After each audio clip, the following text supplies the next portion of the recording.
Algebra 2, Concept 27, Teacher Talk. We're going to look at properties of logarithms and the change of base. So for a sound with intensity I in watts per meter squared, the loudness L of I of the sound, and that's in decimals, is given by the function L of I equals 10 times the logarithm of capital I over I sub 0, where I sub 0 is the intensity of a barely audible sound. So we're going to find the decibel level made by a bee whose sound intensity is 10 to the negative 6.5 watts per meter squared.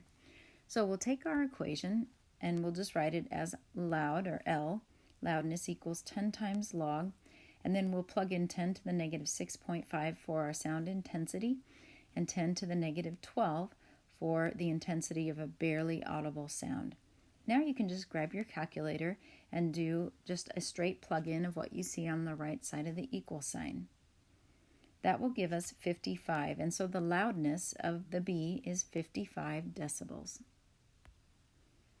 Let's condense these logarithmic expressions.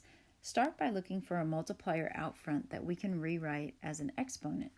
So we can rewrite the 5, the 7, and the 4 as exponents in each of these expressions. So we have the natural log of 2 to the 5th, plus the natural log of x to the 7th, plus the natural log of y to the 4th. Now I notice that they're all being added together, so we can condense that with multiplication. So it's the natural log of 2 to the 5th, or 32, times x to the 7th times y to the 4th.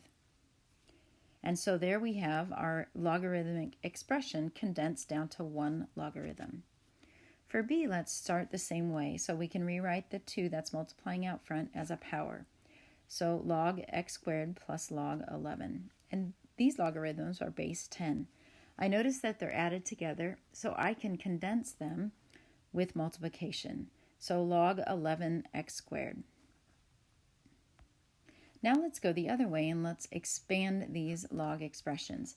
So I'm going to start by rewriting the third root as a power. So x squared y to the 1/3 power. Then we're going to take that power out front.